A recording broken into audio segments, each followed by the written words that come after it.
I think leadership is really what moves the human spirit forward, and that leaders dull their lives if they don't view their leadership agenda against a larger purpose or a larger sense of destiny.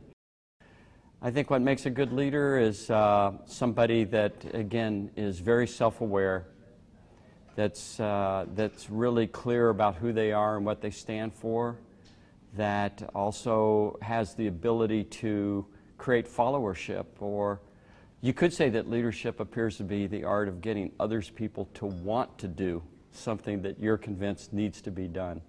You take the want to out of that equation, leadership appears to be the art of getting others to do something, and it's really not leadership, it's management. So to me, the magic of leadership is the ability to create emotional connection so that people want to do something that you're convinced needs to be done. One of the questions I ask people is, how many of you have achieved your full leadership potential? And no one raises their hand. So the point is that we're all works in progress. So to me, the most important quality of a leader, besides self-awareness, is the commitment to continue to grow and develop themselves.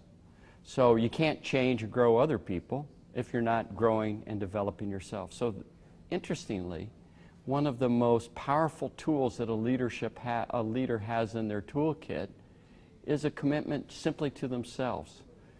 And one of the questions I ask people as a starting point in leadership is, who are you and what do you want? And this old question of who are you is frequently dismissed as, oh, just be yourself. That's one of the most profoundly challenging psychological questions, difficult. It's a lifelong question. Who am I and what do I want? The questions are leaders born or made. And we have pretty good data about this. And the answer isn't perhaps as satisfying, because the answer is both.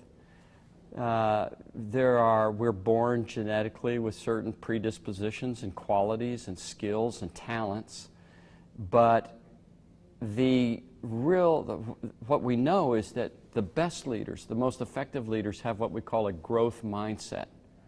And the growth mindset means that who I am as a leader is not fixed. It's not based on my genetic predisposition for intelligence or technical skills, but rather it's based on the discipline of continually growing. So it's not unlike an athlete, a great pianist, a great teacher.